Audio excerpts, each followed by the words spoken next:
안녕하십니까. 7월 23일 화요일입니다. 무더운 날씨에 건강히 잘 계시겠지요, 모두들. 원래대로 하면 오늘 진리축제가 있는 날입니다. 근데 또 이런저런 사정이 있는 분들이 계셔서 한 주간 연기해서 다음 주 화요일 30일 날 모이게 되었습니다. 한 주간 동안 더 기도해 주시고 오늘 그 진리축제 한 것보다 한 주간 미루어서 다음 주에 할 때 더 풍성한 하나님의 약속이 우리에게 임하고 우리가 더 하나님의 큰 뜻을 깨닫게 되기를 바랍니다. 오늘은요, 히브리서 10장 7절입니다. 이에 내가 말하기를 하나님이여 보시옵소서 두루마리 책에 나를 가리켜 기록한 것과 같이 하나님의 뜻을 행하러 왔나이다 하시니라. 아멘. 히브리서 기자가 말한 예수님에 대한 말씀입니다.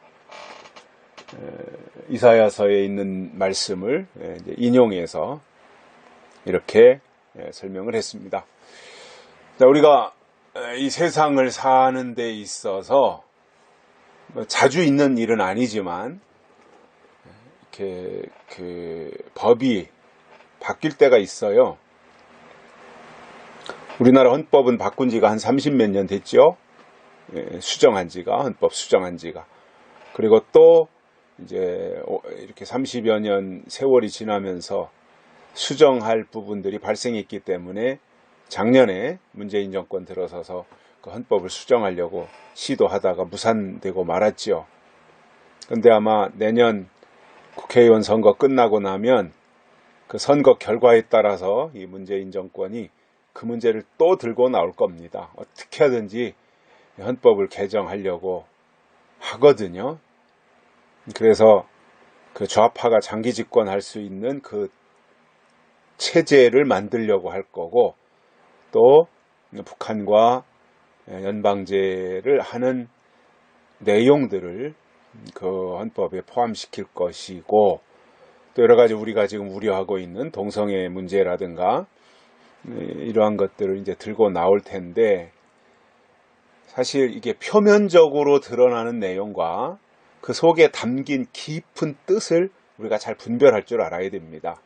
표면적으로는 헌법 개정을 하는데 동성애법이다 또는 그 연방제다 이러한 부분들을 이제 시도하려고 하는데, 사실 그 연방제가 됐든 그 사회주의로 간다는 거죠. 그 다음에 동성애의 문제가 되는 이 부분은 깊이 파고 들어가면 뭐냐면 기독교를 파괴하려고 하는 시도입니다. 왜냐?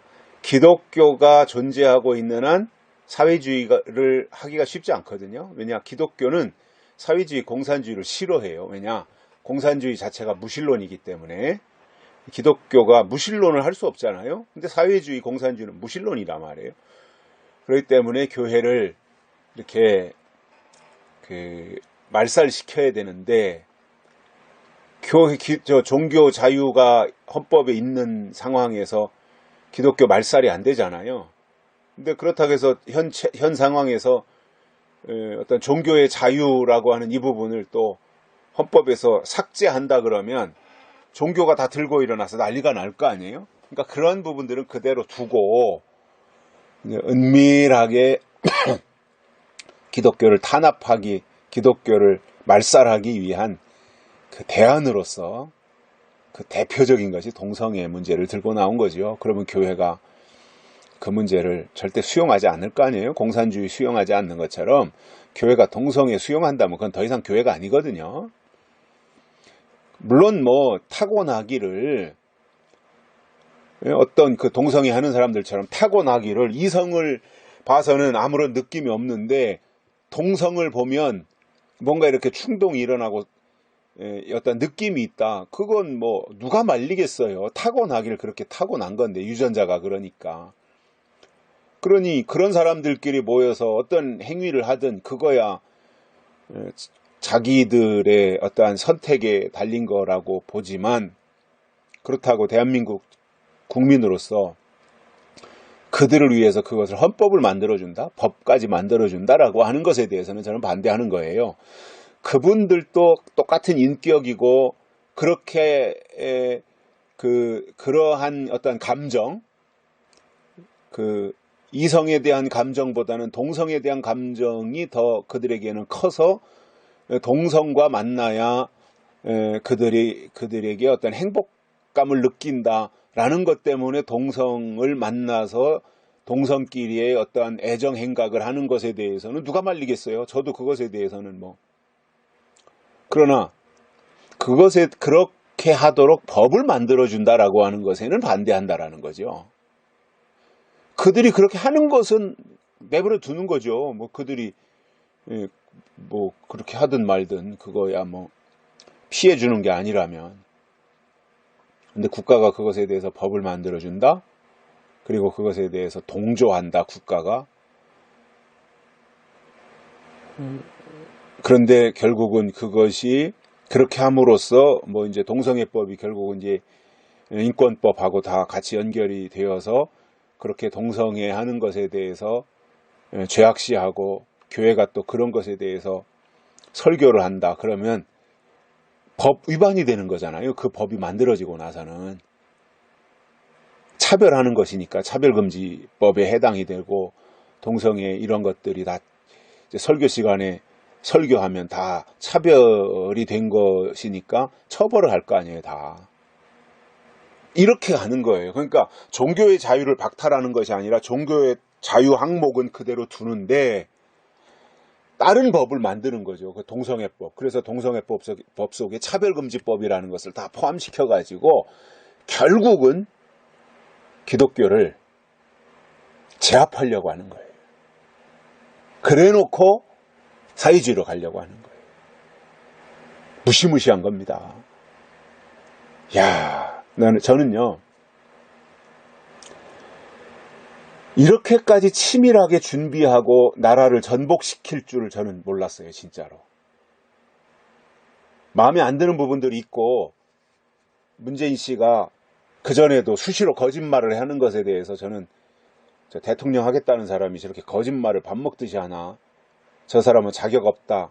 저는 그렇게 생각은 했었지, 이렇게 나라를 쑥대밭으로 만들고 일본과의 문제, 우방 미국과의 문제 이런 것들을 다 초토화시키고 중국과 북한만 바라보고 가고 그리고 우리나라의 모든 이념을 다 바꿔서 아예 그냥 북한에다 갖다 바치려고 하는 이러한 상황으로 끌고 갈 것이라고 하는 것은 상상을 하지 못했어요. 그러니까 분노가 치미는 거죠.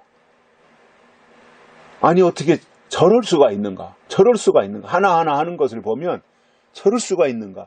배후에 누가 있는 거냐 도대체? 누가 조종하는 거냐? 이러한 생각까지 들게 되는 거예요. 그래서 우리가 다른 것은 좀 허용하더라도 차별금지법, 동성애법 이런 것은 우리 하나님을 믿는 사람들로서 어떻게 하든지 막아야 되고 그것을 막는 유일한 길이 뭐냐? 내년 총선에서 민주당 쪽 국회의원 100명 미만으로 만들고 한국당 국회의원 200명 만들어야 이 나라를 지킬 수 있는 거거든요.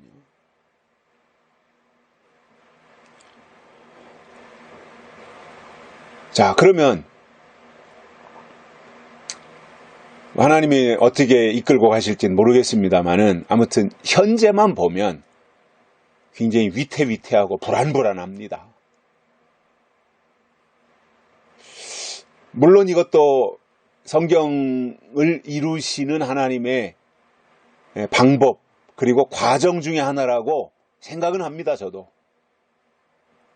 그러나 이게 전혀 예상하지 못했던 일들이 이렇게 발생하고 있고 또 국가가 무너지고 있는 이 모습을 볼 때 너무너무 안타깝고 아쉽고 그러한 그 염려가 많이 돼요.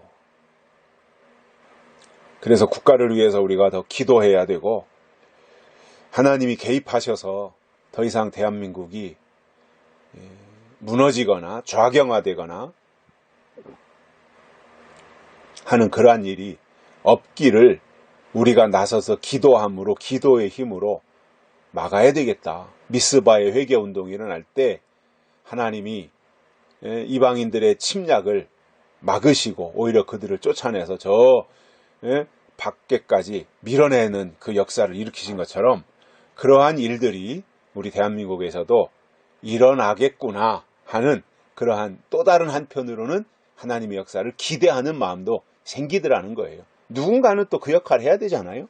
누군가는 반역자가 나와야 되고, 누군가는 이 사울의 역할을 하는 사람이 나와야 되고, 누군가는 골리앗의 역할을 하는 사람이 나와야 되고, 누군가는 이방인 역할을 하는 사람이 나와야 되잖아요. 아무튼 누군가는 우리가 계시록적으로 표현해도 거짓 선지자 역할이 나와야 되고 적그리스도가 나와야 되잖아요. 누군가는 그 역할을 할 거 아니에요. 근데 문재인 씨가 이때 나타나서 그 역할을 하고 있는 것이다. 한편으로는 또 그런 생각도 하게 되더라는 거예요. 아무튼 그 법이라고 하는 거 있잖아요. 법은 지켜야 되는 거잖아요. 악법도 법이라고. 그 악법이 만들어지지 않아야 되는 거죠. 그러나 만들어지고 나서 선포되고 나면 지켜야지, 안 지키면 손해를 보고 피해를 당하게 되거든요. 그래서 세상에서도 지키고 따라야 될 법이 있다라는 거죠. 법. 마찬가지로 신앙도 따라야 되고 지켜야 될 하늘의 법이 있는 거예요. 그래서 그것을 지켜나가야 되는데 히브리서 10장에서 지금 히브리서 기자가 하는 내용은 구약의 어떤 제사법들 있잖아요. 번제니 뭐 화목제니 이러한 그 제사에 대한 것과 예수님을 지금 비교하는 내용들이거든요. 그래서 그러한 그 황소나 염소의 피, 구약에서는 그것으로 다 죄를 사하는 역할을 했고, 그러나 이제 신약에 와서는 그 짐승의 피가 아니라 예수님의 피가 임해야 구원을 받게 되는 이 것으로 바뀌었잖아요. 그래서 바뀔 때는 바뀌는 법을 알아야 돼요. 세상이 바뀔 때 바뀌는 법을 알아야 되는 것처럼 시대가 바뀔 때도 시대가 바뀌는 법을 알아야 그 시대를 용이하게 살아갈 수 있는 거잖아요. 그러면 제사로 하나님께 나가던 시대는 이제 끝났고, 히브리서 기자가 하는 얘기가 그거예요. 이제는 예수 그리스도로 인하여 하나님께 나가는 시대로 바뀌었다 이 말이거든요. 짐승의 피를 가지고 나가던 시대가 아니라 이제 예수님으로 나가는 시대가 되었다. 이 말씀을 히브리서 기자가 해주고 있는 거예요. 그러면 그것에 대해서 오늘 읽은 7절이 말씀하는 내용이 이거예요. 하나님이여 보시옵소서, 두루마리 책에 나를 가리켜 기록한 것과 같이, 자, 두루마리 책, 예수님에 대해서 기록했단 말이죠. 예수 그리스도를 기록한, 이것은 이사야서에 있는 말씀을 인용한 거니까 같이 하나님의 뜻을 행하러 왔나이다. 예수님이 땅에 오신 목적이 뭐냐면 하나님의 뜻을 행하러 오신 분이다라는 거예요. 자, 그러면 이 말씀을 오늘 우리에게 적용한다면 하나님의 사람들이 누구냐면 하나님의 뜻을 행하는 사람들이 하나님의 사람인 거예요. 그러면 하나님의 뜻이라고 하는 것은 시대마다 다르게 나타나요. 그래서 하나님의 사람은 그 시대에 하나님이 제공해 주시는 하나님의 뜻을 받아서 지켜야 되는 거예요. 지나간 것은 뜻이 아닙니다. 지금 사는 사람들에게 앞으로 이루어질 일을 제공해 주시는 것이 하나님의 뜻인 겁니다. 그게 하나님의 법인 겁니다. 앞에 있는 거예요. 그렇기 때문에 우리는 약속이라고 부르는 거지요. 그래서 예수님은 이 땅에 오신 이유가 뭐냐면 하나님의 뜻을 행하기 위해서 오셨어요. 이게 예수님이에요. 그러면 우리가 이 시대에 하나님의 사람으로 살고 있다. 하나님이 우리를 이 시대에 왜 약속의 사람으로 부르셨겠습니까? 이유가 한 가지가 있어요. 하나님의 뜻을 행하기 위해서예요. 노아가 누구예요? 방주로 하나님의 뜻을 나타낸 사람이에요. 솔로몬이 누구예요? 성전을 지어 하나님의 뜻을 나타낸 사람이에요. 방주는 그 시대 하나님의 뜻이었고 성전은 그 시대 하나님의 뜻이었던 거예요. 그래서 그 시대에 주신 하나님의 뜻이 무엇인지를 우리가 알고 지켜야 되는 거죠. 그래야 그 뜻을 행할 수 있어요. 그럼 오늘 우리들이 지켜야 될 뜻, 법이 있잖아요. 요한계시록이잖아요. 그 요한계시록을 우리에게 주셨으면 우리가 그 말씀을 받아서 그 말씀을 지켜드려야 된다는 거죠. 이루어드려야 된다는 거죠. 이게 하나님께로부터 온 사람의 특징이라는 거예요. 예수님은 그렇게 하셨어요. 구약의 선지자들 그렇게 했어요. 신약의 사도들도 그렇게 했어요. 물론 배운 거 많지 않아요. 가진 거 없어요. 그러나 그들의 존재 이유가 뭐냐면 하나님의 뜻을 행하는 거였다라는 거죠. 우리도 마찬가지입니다. 가진 것 없어요. 배운 거 많지 않아요. 내놓을 거 없어요. 자랑할 거 없어요. 그럼에도 불구하고 우리는 하나님의 뜻을 행하는 것이 우리의 목적이 되고 목표가 되자는 겁니다. 그러면 그게 노아예요. 그게 솔로몬이에요. 그게 사도들이고 구약의 선지자들이었고, 그리고 계시록적으로 표현하면 그게 두 증인이고 그게 14만 4천인 거잖아요. 하나님의 뜻을 행하는 사람들이에요. 그 사람들이.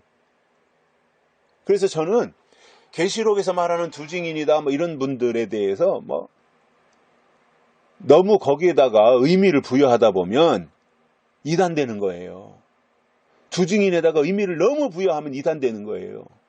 그러니까 뭐 요즘에 뭐 그런 사람들 많이 있잖아요. 여기저기 뒷쑤시고 다니고 교회를 무너뜨리니, 교회를 점령하니, 그래가지고 뭐 산을 정복하니, 그러면서 교회를 공격하는 그러한 그 이단들이 있잖아요. 그들의 문제가 뭐냐? 자기네 교주를 신격화시키는 거예요. 너무 거기다가 의미를 부여하는 거예요. 자기네 교주가 두 증인이다. 자기네 교주가 재림 예수다. 이런 식으로 가는 거예요. 그러면 둘 다 망하는 거거든요. 자, 우리가 그냥 히브리서 10장에 나오는 이 말씀에 보면, 말씀 그대로 보면 두 증인이 누구냐? 예수님이 다시 오시기 직전에 나타나서 하나님의 뜻을 이루는 사람, 하나님의 뜻을 나타내는 사람, 그게 두 증인이에요. 좀 더 넓힌다면 그게 14만 4천인 거예요. 14만 4천에게 하나님이 인을 치시잖아요. 왜 인을 치세요? 그 시대에 하나님의 뜻을 나타내라고 인을 치시는 거예요. 그러니 나타내는 사람이 돼야죠. 이게 오늘 우리에게 필요한 것이고 오늘 우리가 짊어져야 될 부분이다라는 겁니다. 없다고 낙심할 필요 없어요. 연약하다고 기죽을 이유 없어요. 내가 나이가 들었다고 그것 때문에 속상해할 필요 없어요. 그건 문제가 되지 않아요. 중요한 것은 뭐예요? 내가 하나님이 나를 이 땅에 보내신 이유가 무엇인지 분명히 알고 어떤 경우도 그 이유, 그 목적을 붙잡고 그것이 내 삶의 이유요, 하나님이 나를 그것을 위해서 부르셨다라고 하는 부르심에 대한 것이 확실하게 내 안에 소명으로 있다면 그는 어떤 경우도 하나님의 뜻을 행하게 되리라고 저는 분명히 믿습니다. 여러분, 하나님의 뜻을 행하는 자가 큰 자입니다. 하나님의 뜻을 행하는 자가 하나님의 사람인 겁니다. 오늘 여기까지 하겠습니다. 감사합니다.